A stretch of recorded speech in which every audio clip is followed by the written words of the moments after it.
আল্লাহ রাব্বুল আলামিন এই পৃথিবীতে মানব জাতিকে দুটি শ্রেণীতে বিভক্ত করে সৃষ্টি করেছেন। আল্লাহ বলেন, ইয়া আইয়ুহান নাস ইন্না খালাকনাকুম মিন যাকারিন ওয়া উনসা। নিশ্চয় আল্লাহ রাব্বুল আলামিন তোমাদেরকে নারী এবং পুরুষ করে কি করেছেন? সৃষ্টি করেছেন। একদল হচ্ছে পুরুষ আর একদল কি? নারী। এই উভয় দলই কি? মানুষ। উভয় দলই কি? মানুষ।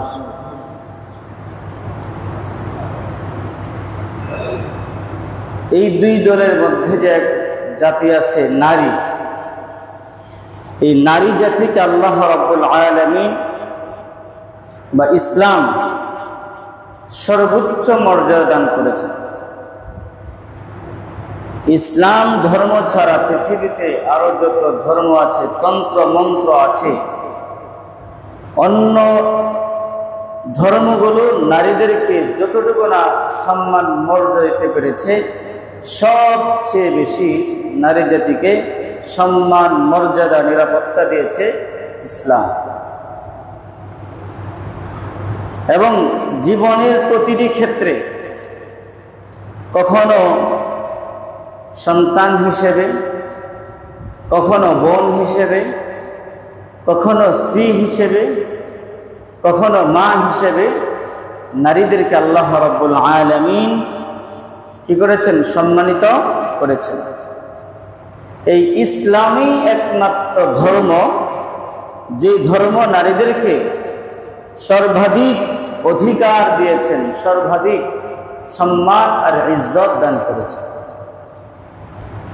প্রিয় হাজরিন, এবং ইসলামের প্রথম যুগে, ইসলামের আগের যুগে জাহিলিয়াতের যুগ, ওই জাহিলিয়াতের যুগে নারীরা খুবই নির্যাতিত, নিপীড়িত ছিল। কিন্তু ইসলাম এই নারীদেরকে জাহিলিয়াত যুগের নির্যাতন নিপীড়ন থেকে তাদেরকে মুক্ত করেছে।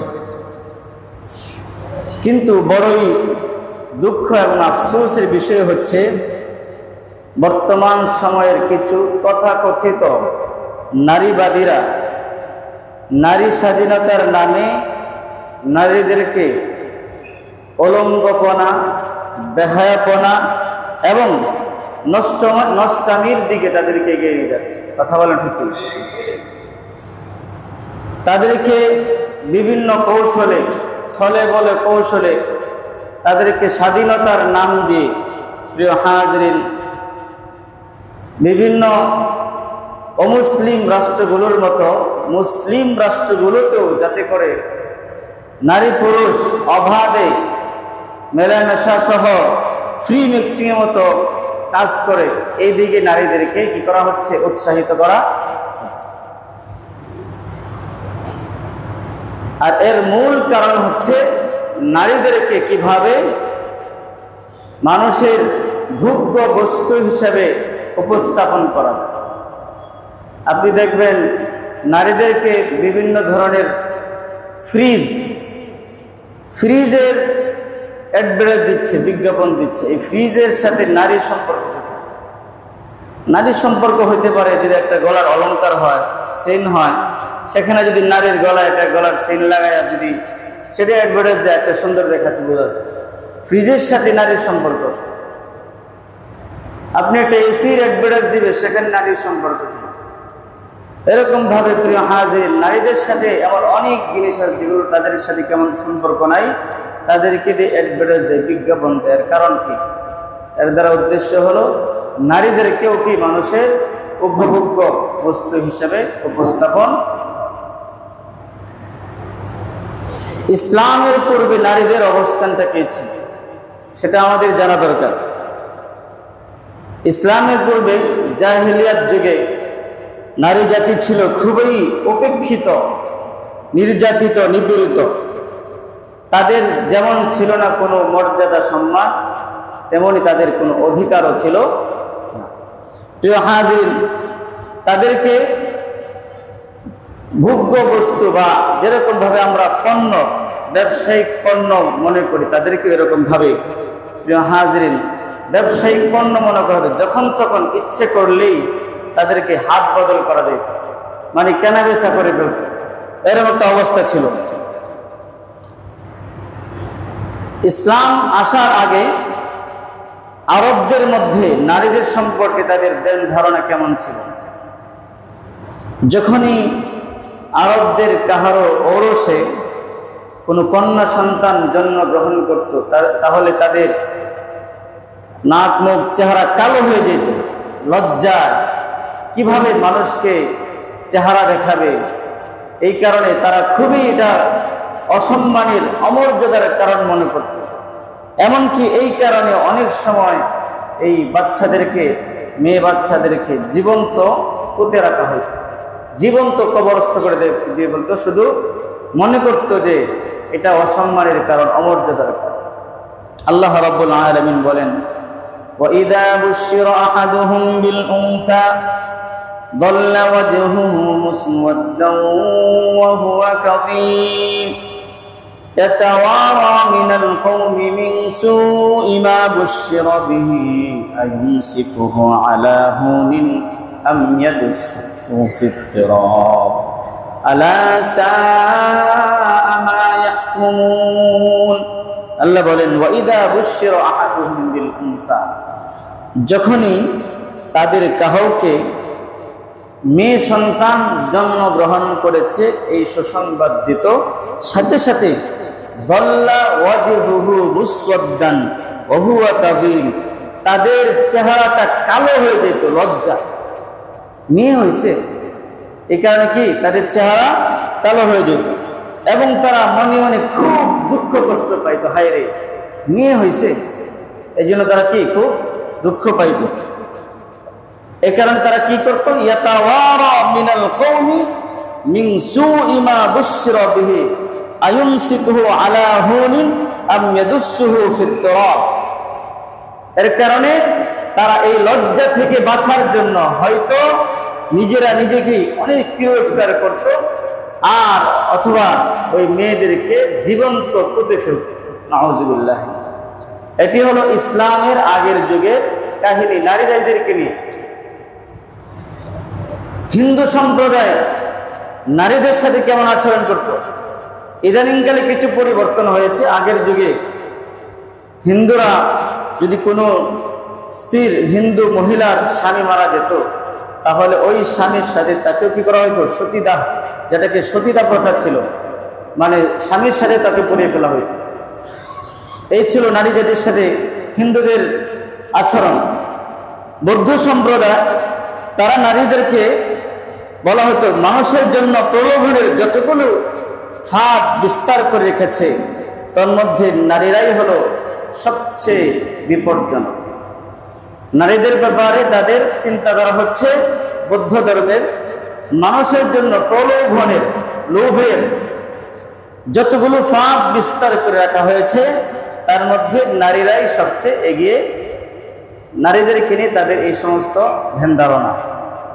ইহুদি সম্প্রদায়, তারা নারীদেরকে মনে করত সত্যি নারীর চেয়ে, একজন সতী সাধ্বী ভালো নারীর চেয়ে পাপিষ্ঠ পুরুষও শতগুণে ভালো।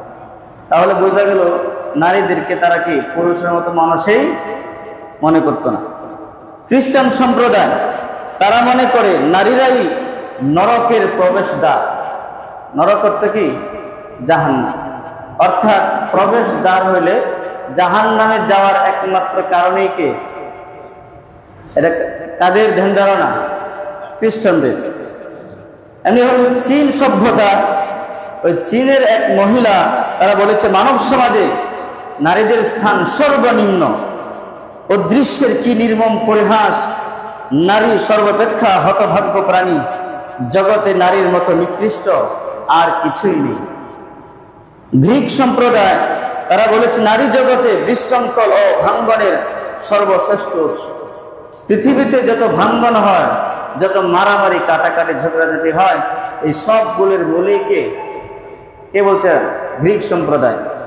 আর মিশরীয় সভ্যতায় রাসূলুল্লাহ সাল্লাল্লাহু আলাইহি ওয়াসাল্লামের পরবর্তী ওমর ইবনুল খাত্তাব রাদিয়াল্লাহু তাআলা আনহুর শাসনামলে মিশরের নীল নদীর পানি শুকিয়ে যায়। তখন মিশরের মানুষেরা ওই একজন দেশের সুন্দরী, একেবারে সুন্দর একটা নারীকে সাজিয়ে গুছিয়ে ওই নদীতে তা কি করা হইতো, বলি দেওয়া হইতো বা উৎসর্গ করা হইতো। তাদের বিশ্বাস ছিল ওই সুন্দরী নারীকে ওই নদীতে বা নীল নদে আপনার উৎসর্গ করার কারণেই পানি আসে। হযরত ওমর ইবনুল খাত্তাব রাদিয়াল্লাহু তাআলা আনহুর কাছে যখন এই খবর গেল, ওমর ইবনুল খাত্তাব রাদিয়াল্লাহু তাআলা আনহু একটা কাগজের মধ্যে একটা কথা লিখলেন, হে নীল দরিয়া, যদি তুমি সত্যি আল্লাহ রাব্বুল আলামিনের নির্দেশে প্রবাহিত হয়ে থাকো, তাহলে আমি এই চিঠি তোমার কাছে প্রেরণ করছি। এটা যখনই তোমার কাছে পৌঁছবে সাথে সাথে তুমি কি হয়ে যাবে, প্রবাহিত হয়ে যাবে। আলহামদুলিল্লাহ, এই চিরকুট নীল নদে পৌঁছার সাথে সাথেই ওই যে পানি প্রবাহিত হওয়া শুরু হয়েছে, আজও পর্যন্ত পানি কি হচ্ছে, প্রবাহিত হচ্ছে। তাহলে মিশরীয়দের তাদের বিশ্বাস ছিল যে নীল নদে প্রতি বছর দেশের সেরা সুন্দরীকে সাজিয়ে গুছিয়ে তাকে উৎসর্গ করলে কি দিয়ে নীল নদে পানি প্রবাহিত। এই ছিল প্রিয় হাজিরিন বিভিন্ন ধর্ম, বিভিন্ন গোষ্ঠীদের নারীদেরকে নিয়ে চিন্তাধারা। কিন্তু ইসলাম নারীদেরকে সর্বদিক থেকে নারীদের অধিকার, নারীদের সম্মান ইজ্জত রক্ষা করেছে। জীবনের প্রতিটি স্তরে স্তরে নারীরা যাতে করে সম্মানের সাথে, ইজ্জতের সাথে সব ধরনের লাঞ্ছনা, অপদস্থতা, তুচ্ছ তাচ্ছিল্য, হ্যাঁ প্রতিপন্ন থেকে মুক্ত হয়ে সম্মানের সাথে জীবন যাপন করতে পারে, বেঁচে থাকতে পারে, এই অধিকার ইসলাম তাদেরকে দিয়েছে। প্রথম নাম্বার হলো ইসলাম নারীদেরকে বেঁচে থাকার অধিকার দিয়েছে। আরব সভ্যতায় নারীদের বেঁচে থাকার কোনো অধিকার, একটু আগেই বললাম, যখন কোনো মেয়ে সন্তান জন্মগ্রহণ করত, ওয়াইদা বুশিরা আহাদুহুম বিল উনসা যাল্লা ওয়াজহুহু মুসওয়াদ্দান, তাদের চেহারাগুলো কি কালো হয়ে যেত, মলিন হয়ে যেত, দুঃখে কষ্টে তাদের বুকটা ফেটে যেত, আমার একটা মেয়ে হয়েছে। এর কারণে কি করত, এই লজ্জা থেকে বাঁচার জন্য অনেক সময় তাদের কন্যা সন্তানকে জীবন্ত পুঁতে ফেলত। তো ইসলাম নারীদেরকে বেঁচে থাকার অধিকার দিয়েছে এবং প্রিয় হাজির নারীদেরকে সন্তান হিসেবে বেঁচে থাকার অধিকার দিয়েছে। নিরপরাধ সদ্য নবজাত কন্যা সন্তানদেরকে জীবন্ত কবর দিয়ে দেওয়ার ভয়ানক এই সমস্ত কর্মকাণ্ডকে আল্লাহ রাব্বুল আলামিন সম্পূর্ণরূপে হারাম করে দিয়েছেন। রাসূলুল্লাহ সাল্লাল্লাহু আলাইহি ওয়াসাল্লাম এই সমস্ত কুসংস্কারের কথাগুলোকে সমাজ থেকে আল্লাহ রাসূল সাল্লাল্লাহু আলাইহি ওয়াসাল্লাম দূর করে চিরদিনের জন্য এগুলোকে হারাম করে দিয়েছেন। আল্লাহ রাব্বুল আলামিন হাদিসের মধ্যে আসে, রাসূল সাল্লাল্লাহু আলাইহি ওয়াসাল্লাম বলেন, আল্লাহ তাআলা তোমাদের উপর কন্যা সন্তানদেরকে জীবন্ত হত্যা করাকে হারাম করে দিয়েছে। তাহলে যদি কোনো কাজ হারাম হয় তাহলে এটা করা যাবে? তাহলে এর দ্বারা নারী জাতিকে, মেয়েদেরকে বেঁচে থাকার অধিকার দিয়েছে কোন ধর্ম? ইসলাম ধর্ম। শুধু তাই নয়, যদি কেউ লজ্জায় বা মানুষকে মুখ দেখাবে কিভাবে, এই কারণে তার কন্যা সন্তানকে জীবিত হত্যা করে কাল কিয়ামতের ময়দানে ওই সন্তানদেরকে জিজ্ঞাসা করা হবে, ওয়াইদাল মাউউদাতু সুইলাত বিআইয়ি যামবিন কুতিলা, এই যে তোমাদের পিতারা তোমাদেরকে যে হত্যা করেছে কি কারণ ছিল, কি কারণে হত্যা করেছে, তখন তো অবশ্যই ওই সন্তানরা পিতার ব্যাপারে কি করবে? অভিযোগ করবে। তাহলে এক নম্বর হলো নারীদেরকে বেঁচে থাকার অধিকার দিয়েছে ইসলাম। দ্বিতীয় নম্বর হলো নারীদেরকে কন্যা হিসেবে অধিকার দিয়েছে ইসলাম। প্রিয় হাজিরিন, একজন মেয়েকে শুধু ইসলাম বেঁচে থাকার অধিকারই দেয় নাই, বরং যদি কাহারও কন্যা সন্তান জন্মগ্রহণ করে তার সম্পূর্ণ লালন পালনের দায়িত্ব কার? পিতা। কার? পিতা। তার সম্পূর্ণ লালন পালনের দায়িত্ব পিতার। শুধু তাই নয়, কোন পিতা যদি তার সন্তানকে, তার কন্যা সন্তানকে লালন পালন করে তার জন্য রাসূল আকরাম সাল্লাল্লাহু আলাইহি ওয়াসাল্লাম সুসংবাদ শুনিয়েছেন, মান কানাত লাহু সালাতু বানাতিন ফাসাবারা আলা আওহানিহিন্না ওয়া আলা সাররাইহিন্না দাখালাল জান্নাহ। কেউ যদি কাহারও যদি 3টি কন্যা সন্তান জন্মগ্রহণ করে এবং সে যদি ওই কন্যা সন্তানদের বিভিন্ন লালন পালন করতে গিয়ে বিভিন্ন কষ্ট যাতনা সহ্য করে ধৈর্য ধরে, রাসূল আকরাম সাল্লাল্লাহু আলাইহি ওয়াসাল্লাম এর ওসিলায় ওই ব্যক্তিকে আল্লাহ রাব্বুল আলামিন জান্নাত দান করেন। সুবহানাল্লাহ। তো এক সাহাবী ফাকালা রাজুলুন, এক সাহাবী রাসূল সাল্লাল্লাহু আলাইহি ওয়াসাল্লাম বললেন, ইয়া রাসূলুল্লাহ ওয়া ইথনাতাইনি, যদি কাহারও 2টি কন্যা সন্তান হয়? রাসূল বললেন যে ক্বালা ওয়া ইথনাতাইনি, যে 2টি কন্যা সন্তানের জন্মগ্রহণ করে তাকেও আল্লাহ তাআলা জান্নাত দান করেন। সুবহানাল্লাহ। ওয়া ক্বালা ইয়া রাসূলুল্লাহ ওয়াহিদাতান, ও আল্লাহর হাবিব যদি একজন কন্যা সন্তান জন্মগ্রহণ করে তাহলে? রাসূল বললেন ক্বালা ওয়া ওয়াহিদাতান, যদি একটি কন্যা সন্তান জন্মগ্রহণ করে এবং সে যদি তাকে লালন পালন করতে গিয়ে বিভিন্ন ধরনের বালা মুসিবত, বিভিন্ন ধরনের পেরেশানির সম্মুখীন হয় এবং ধৈর্য ধারণ করে, আল্লাহ তাআলা এর ওসিলায় তাকে জান্নাত দান করেন। প্রিয় হাজিরিন, তাহলে এখানে শুধু কন্যা সন্তানকে লালন পালন করার দায়িত্বই মাতা পিতার উপর চাপিয়ে দেয় নেই, বরং কোনো মাতা পিতা যদি কন্যা সন্তানকে যথাযথভাবে লালন পালন করে এর ওসিলায় ওই কন্যা সন্তান মাতা পিতার জান্নাতে যাওয়ার কি হবে কারণ। 3য় নম্বর, বোন হিসাবে নারীদেরকে সম্মান আর ইজ্জত দিয়েছে, অধিকার দিয়েছে। হাদিসের মধ্যে আসছে, মান কানাত লাহু সালাসু বানাতিন আও আখওয়াতিন, যদি কাহারও 3টি কন্যা সন্তান থাকে অথবা 3 জন বোন থাকে আর সে যদি তাদেরকে লালন পালন করতে গিয়ে বিভিন্ন ধরনের কষ্টের সম্মুখীন হয়ে ধৈর্য ধারণ করে, রাসূল বলেন আল্লাহ তাআলা তাকে জান্নাত দান করবেন। সুবহানাল্লাহ।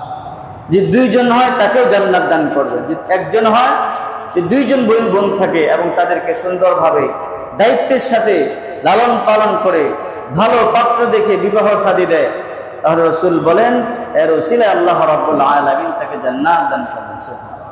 তাহলে প্রথমত মেয়েদেরকে বেঁচে থাকার অধিকার দিয়েছে ইসলাম। 2য় নম্বর, কন্যা হিসেবে আপনার সম্মান দিয়েছে ইসলাম। 3য় নম্বরে বোন হিসেবে অধিকার দিয়েছে কে? ইসলাম। 3য় নম্বর, নারীদেরকে স্ত্রী হিসেবে অধিকার দিয়েছে ইসলাম।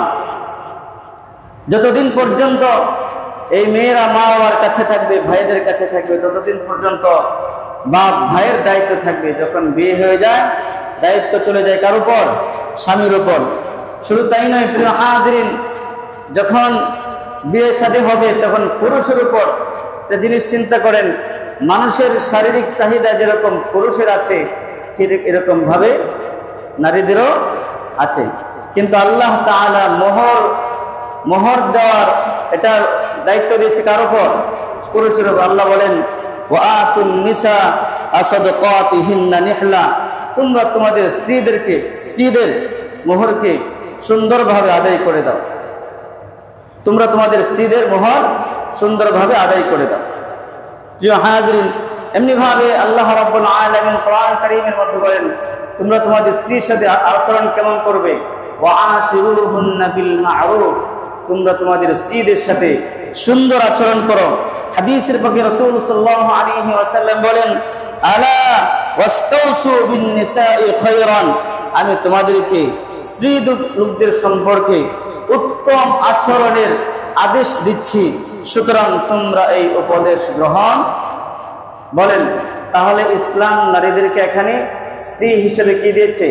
সম্মান দিয়েছে, অধিকার দিয়েছে। নারীদেরকে ইসলাম মা হিসেবে সর্বোচ্চ মর্যাদা দান করেছে। সুবহানাল্লাহ। এক হাদিসে রাসূলুল্লাহ সাল্লাল্লাহু আলাইহি ওয়াসাল্লামকে জিজ্ঞাসা করা হলো, আন আবি হুরায়রা রাদিয়াল্লাহু তাআলা আনহু قال جاء رجل إلى رسول الله صلى الله عليه وسلم فقال يا رسول الله من أحق الناس بحسن صحابتي قال أمك। ও আল্লাহর হাবিব, আমার যে মা বাবা আছে এই মা বাবার মধ্যে আমার উপর কার অধিকার বেশি, কার হক বেশি? রাসূল বলেন ক্বালা উম্মুকা, তোমার মায়ের। ক্বালা সুম্মা মান, সাহাবী আবার জিজ্ঞাসা এরপরে কার? রাসূল আবার বলেন ক্বালা উম্মুকা, তোমার মায়ের। আবার ওই সাহাবী জিজ্ঞাসা করেন ক্বালা সুম্মা মান, রাসূল আবার বলেন ক্বালা সুম্মা উম্মুকা, আবারও তোমার মায়ের। চতুর্থ নম্বরে আবার যখন ওই সাহাবী জিজ্ঞাসা করলেন ক্বালা সুম্মা মান, ও আল্লাহর হাবিব এরপরে কার? ক্বালা সুম্মা আবুকা, অতঃপর তোমার বাবা। তাহলে মায়ের হক বাবার চেয়ে কি? এখানে ইসলাম নারীদেরকে মা হিসেবে সবচেয়ে বেশি কি দিয়েছে? মর্যাদা। শুধু এতটুকুই নয়, কোনো সন্তান যদি তার মায়ের যথাযথ খেদমত করে, হ্যাঁ, আল্লাহর হাবিব সাল্লাল্লাহু আলাইহি ওয়াসাল্লাম বলেছেন যে আল জান্নাতু তাহতা আকদামিল উম্মাহাত, জান্নাত হচ্ছে মায়ের পদতল। আবার অন্য হাদিসেও আছে আল জান্নাতু তাহতা আকদামিল আবওয়াবাইন, মা বাবার পদতলে জান্নাত। আলাদাভাবে মাদের হাদিস আলাদা আছে, মায়ের পদতলে কি? জান্নাত। শুধু তাই নয়, রাসূল আকরাম সাল্লাল্লাহু আলাইহি ওয়াসাল্লাম বলেছেন ইন্নাল্লাহা হাররামা আলাইকুম হুকুকাল উম্মাহাত, আল্লাহ তাআলা মাদের সাথে খারাপ আচরণ করতে, দুর্ব্যবহার করতে আল্লাহ তাআলা সম্পূর্ণরূপে কি করে দিয়েছে? হারাম। তাহলে ইসলাম নারীদেরকে বেঁচে থাকার অধিকার দিয়েছে, কন্যা হিসেবে অধিকার দিয়েছে, বোন হিসেবে অধিকার দিয়েছে, স্ত্রী হিসেবে অধিকার দিয়েছে, মা হিসেবে অধিকার দিয়েছে। শুধু তাই নয়, নারীরা যাতে শিক্ষা দীক্ষা অর্জন করতে পারে সেই অধিকারও ইসলাম দিয়েছে।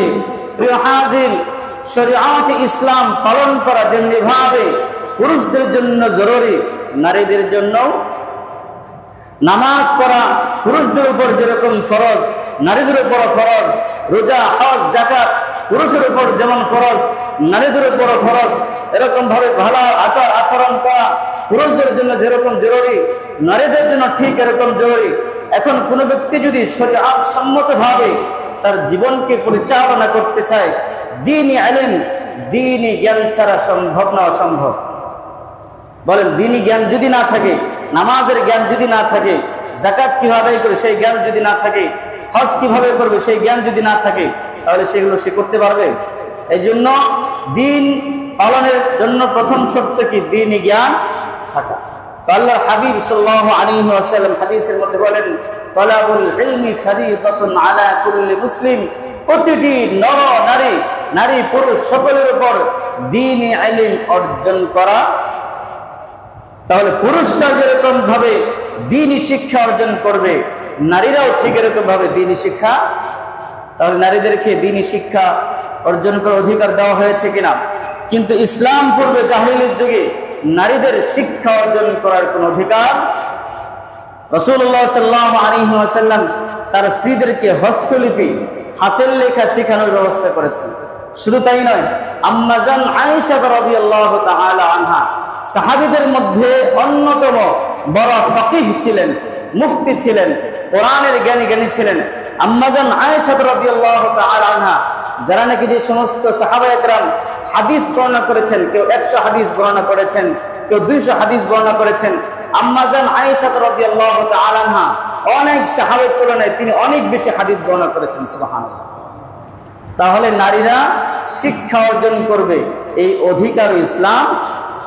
তবে সেটা কি হতে হবে? সহশিক্ষা হতে পারবে না, হারাম সিস্টেমে হতে পারবে না, হালাল পন্থায় হতে হবে। নারীরা নারীদের সিস্টেমে শিখবে, নারীরা তাদের পর্দা অনুযায়ী সে বড় ডিগ্রি অর্জন করুক, তাতে কোনো সমস্যা নেই। নারীদের জন্য আলাদা ডিপার্টমেন্ট থাকবে, আলাদা স্কুল থাকবে, আলাদা কলেজ থাকবে, আলাদা ভার্সিটি থাকবে, আলাদা মেডিকেল থাকবে, সবকিছু আলাদা থাকবে, আলাদা কর্মস্থল থাকবে। কথা বলো ঠিক কিনা? কোনো সমস্যা আছে? ইসলাম আজকে নারীবাদীরা নারীদের স্বাধীনতার নামে বলে, ইসলাম নারীদেরকে নাকি পুরো স্বাধীনতা দেয় নাই। নারীদেরকে ইসলাম যে অধিকার দিয়েছে তাতে বলে নারীরা তাদের উপর জুলুম হয়ে যায়। নাউযুবিল্লাহ মিন যালিক।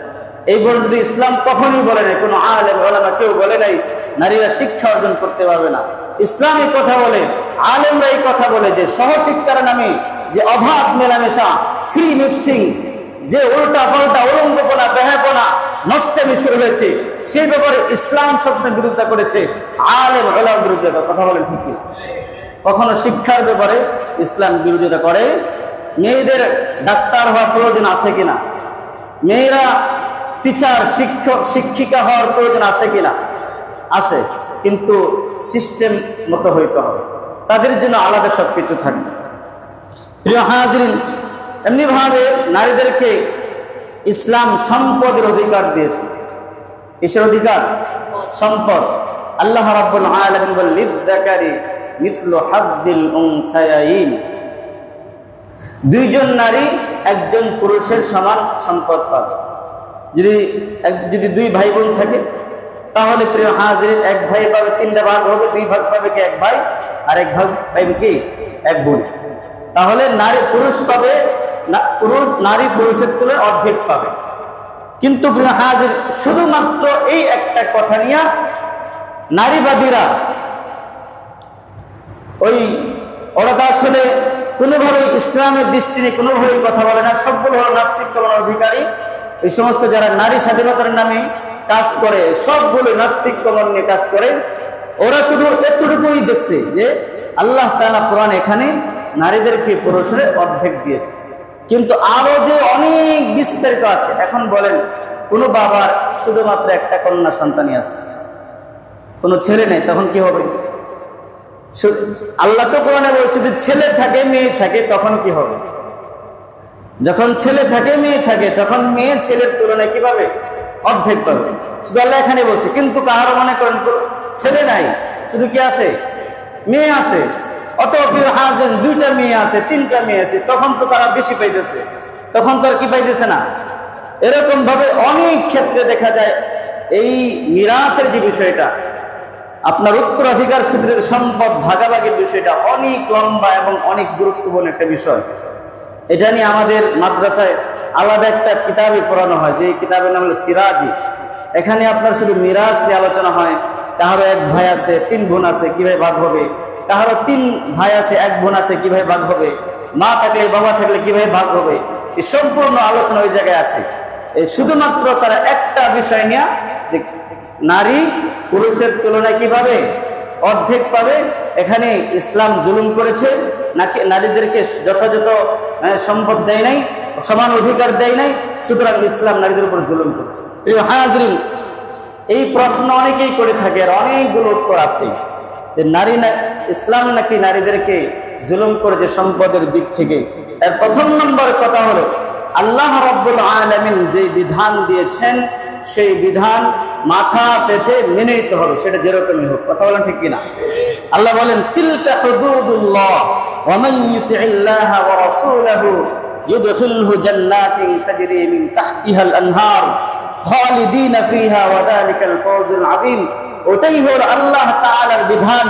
কেউ যদি আল্লাহ তাআলার বিধানকে, রাসূলের আদর্শকে মাথা পেতে মেনে নেয়, তাহলে আল্লাহ তাআলা তাকে এমন জান্নাতে প্রবেশ করবেন, যে জান্নাতের পাদদেশে নহর প্রবাহিত হতে থাকবে, চিরদিন সে সেখানে সুখে শান্তিতে আরাম আয়েশে বসবাস করতে থাকবে। ওয়াযালিকা হুয়াল ফাওজুল আযীম, সেটাই হলো মহাসফলতা। ومن يعص الله ورسوله ويتعد حدوده يدخله نارا خالدا فيها وله عذاب مهين।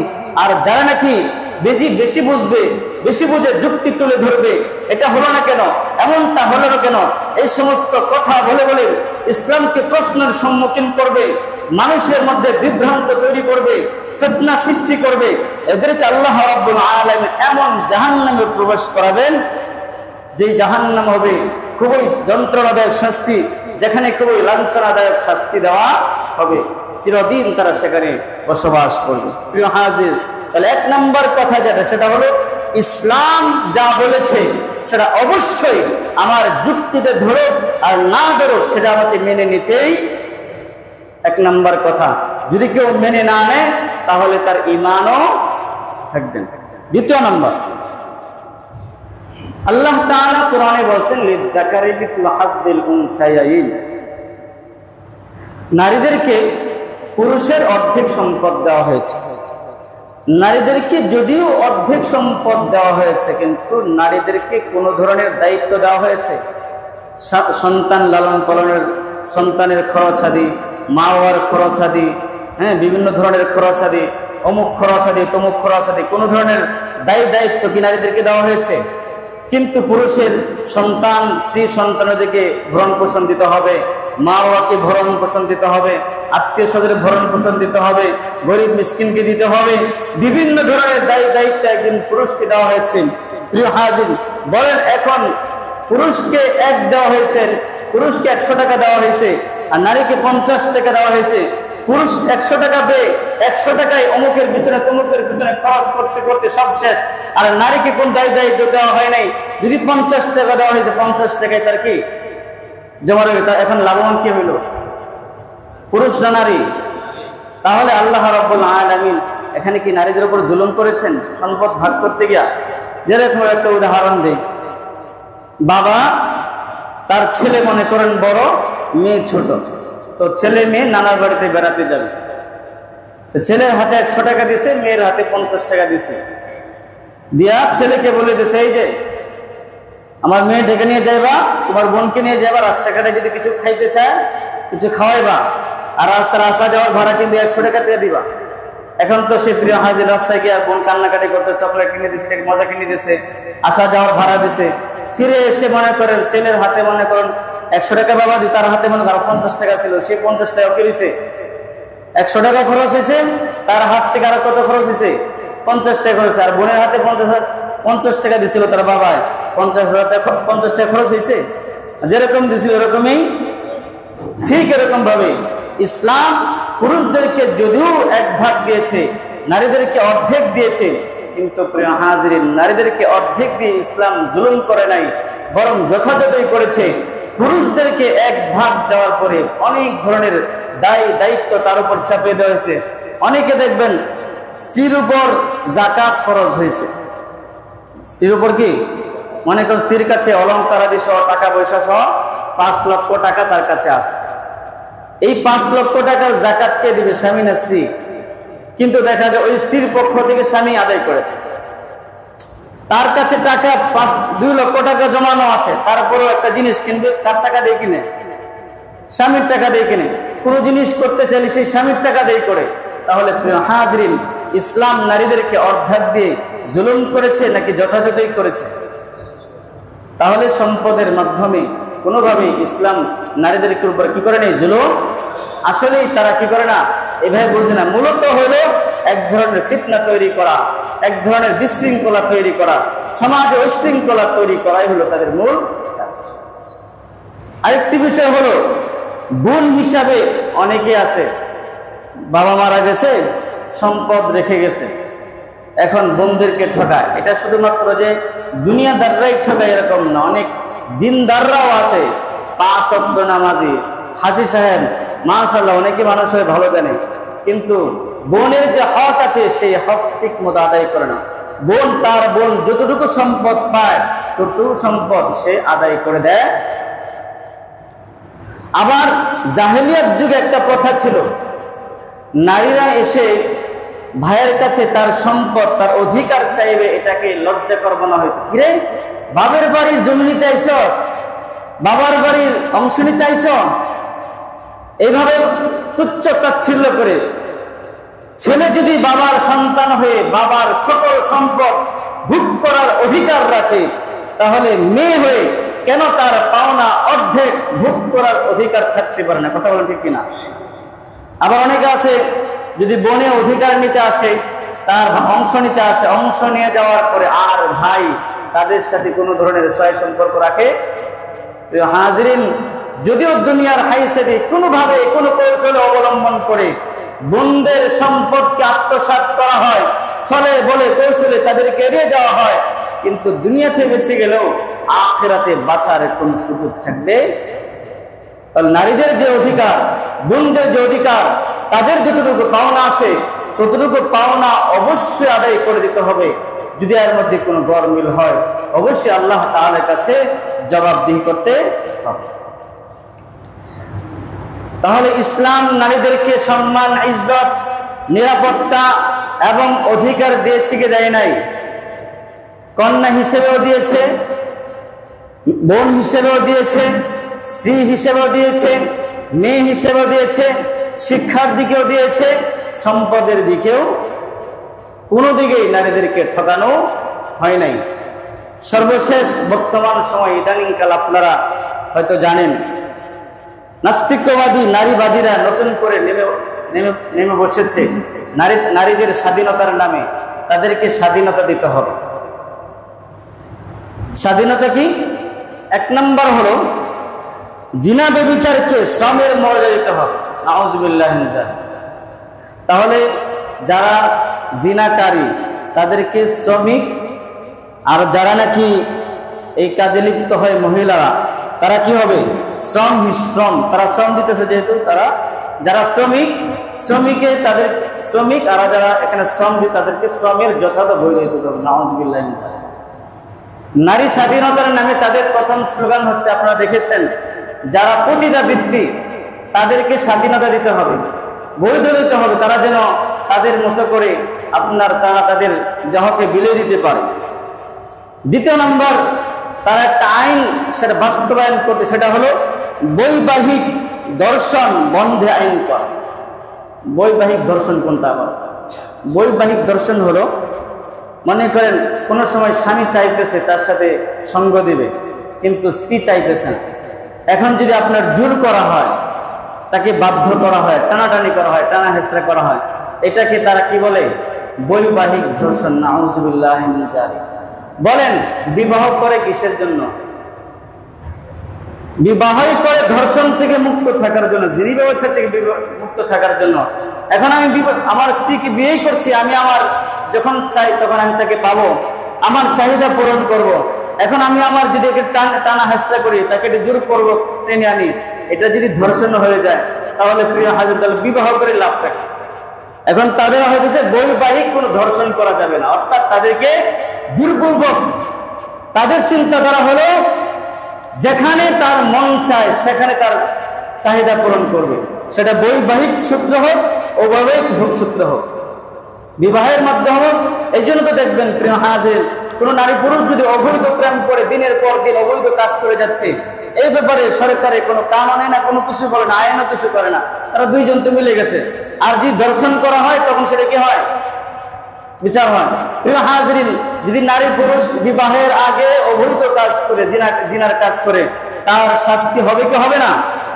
যদি অবিবাহিত হয় তাহলে 100 বেত্রাঘাত, আর যদি বিবাহিত হয় তাহলে পাথর মেরে আঘাত করে হত্যা করা। ইসলামের বিধান, ইসলামের শাস্তি, সেটা তাদের দুইজনের সম্মতিতে হোক অথবা অসম্মতিতে হোক, সেটা ধর্ষণ হোক আর যেটাই হোক। আর যদি ধর্ষণ হয় তখন হবে যারা ধর্ষণ করে তাদের শাস্তি হবে। কিন্তু প্রিয় হাজির, এই যে নারীবাদীরা বৈবাহিক ধর্ষণ বন্ধে আইন করার জন্য চাইছে, আর মূল কারণ হলো নারীরা যেখানে মন চায় সেখানে গিয়ে তাদের চরিতার্থ পূরণ করবে। স্বামী যদি তাকে জোরপূর্বক তার কাছে আসতে চায় তাহলে আসতে পারবেন। এর কারণে যদি মামলা করে তাহলে মামলা হবে কেন তাকে জোর করা হয়েছে। নাউজুবিল্লাহি মিন যালিক। প্রিয় হাজির, অথচ হাদিসে পাকে ভালো করে শুনবেন, রাসূলুল্লাহ সাল্লাল্লাহু আলাইহি ওয়াসাল্লাম শোনায় দিবেন ভাষায়। রাসূল কি বলছেন? রাসূলুল্লাহ সাল্লাল্লাহু আলাইহি ওয়াসাল্লাম বলেন, ইযা দা'আর রাজুলু ইমরাআতাহু ইলা ফিরাশিহি ফাআবাত ফাবাতা গাদবানা আলাইহা লাআনাতহাল মালায়েকাতু হাত্তা তুসবিহ। যখন কোন পুরুষ, কোন স্বামী তার স্ত্রীকে তার বিছানায় ডাকলো, এখন স্ত্রী অস্বীকার করলো না, অস্বীকার করলো, আর এই অবস্থায় স্বামী যদি রাত কাটায়, রাগ অবস্থায়, রাসূলুল্লাহ সাল্লাল্লাহু আলাইহি ওয়াসাল্লাম বলেন, লাআনাতহাল মালায়েকাতু হাত্তা তুসবিহা। সকাল পর্যন্ত ফেরেশতারা ওই নারীর উপর অভিসম্পাত করতে থাকেন, লাআনত করতে থাকেন। অথচ নারীবাদীরা কি চায়? বৈবাহিক দর্শনে আইন করতে চায়, বন্ধে বৈবাহিক দর্শন। পুরুষ তাকে ডাকবে, তার স্ত্রী তো বিয়ে করছে তাকে ডাকার জন্যই, তার প্রয়োজন পূরণ করে ডাকতেই পারে।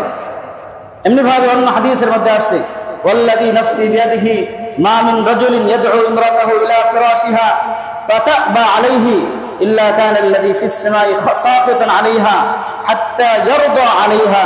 সে আল্লাহর কসম, যার হাতে আমার পান, কোন স্বামী তার স্ত্রীকে নিজ বিছানার দিকে আহ্বান করার পর সে আসতে অস্বীকার করলে যিনি আকাশে আছেন অর্থাৎ আল্লাহ তাআলা তার প্রতি অসন্তুষ্ট থাকেন, তার প্রতি অসন্তুষ্ট থাকেন। এই জন্য প্রিয় হাজরিন, এই নারীদের ইচ্ছাই হলো, তাদের নারীবাদীদের কাজই হলো স্বাধীনতা দেওয়া, অর্থাৎ এই জিসিম মেরা হ্যায়, এটা এই শরীর আমার, मैं क्या करूंगा कि उसको किस काम में लगाऊंगा, আমি ফয়সালা করব আমার শরীরকে কোন কাজে লাগাবো এবং আর কিস কাম में না লাগানা, কোথায় আমি লাগাবো না, কোথায় লাগাবো এটা আমার কাজ, এটা আমার দেহ, আমি যেখানে মন চাই সেখানে কি করব, খরচ করব। তসলিমা নাসরিনের কথা, কার কথা? तस्लीमा नसरीन कथा। और उसमें से कितना में छुपा के रखो और कितना खुल के रखो, এটা আমার শরীর, এটা আমার যতটুকু মন চাই খোলা রাখবো, যতটুকু মন চাই লুকায় রাখবো, এটা আমার দায়িত্ব, এটা আমার। এটা হলো নারীবাদীদের চিন্তাধারা। এটা চাইতেছে তারা যে আমাদের বাংলাদেশে যাতে করে নারীরা স্বাধীনতার নামে বেহায়াপনা, অলঙ্গপনা, নষ্টামের দিকে যে চান, এরকম ভাবে বিজাতীয় কালচার আর বিজাতীয় নারীদের মধ্যে যেন আমাদের দেশের বাংলাদেশের মুসলমান নারী অর্জিত এরকম ভাবে আপনার বেহায়াপনার দিকে উৎসাহিত হয়, বেহায়াপনার দিকে চলে যায়। এই জন্য তারা নতুন ভাবে আইন পাস করার জন্য সর্বাত্মক চেষ্টা করে যাচ্ছেন। আমরা শুধু এই মসজিদ নয়, আজকে পুরো বাংলাদেশে সব মসজিদে এই বিষয় নিয়ে আলোচনা হইতেছে। আমরা ইনশাআল্লাহ সব সময় যখন কেউ ভালো কাজ করে তার প্রশংসা করেছি, এবং কেউ যদি কোনো সময় ইসলাম বিরোধী, দেশ বিরোধী কোনো কার্যকলাপে লিপ্ত হয়েছি, সব সময় প্রতিবাদ জানিয়েছি এবং প্রতিবাদ জানিয়ে যাব। যদি এই ধরনের কোনো সংবিধান, কোনো ধরনের বিষয় আমাদের সম্মুখে আসে, তাহলে কোনোভাবেই তাওহীদি জনতা, কোনোভাবেই ইসলাম প্রিয় তাওহীদি জনতা বসে থাকবে। এজন্য আমাদের সকলের দাবি হলো, ইসলাম যেগুলোকে সম্পূর্ণরূপে হারাম করেছে, ইসলাম যেগুলো সমর্থন করে না, যেগুলো মুসলমানদের জন্য ক্ষতিকর, মুসলমান মা বোনদের লজ্জার কারণ, সেই সমস্ত কোনো আইন, কোনো বিধান যেন আমাদের দেশে কি না হয়, প্রতিষ্ঠিত না হয়। আল্লাহ তাআলা সকলকে বুঝ দান করুন, সকলে বলুন আমিন।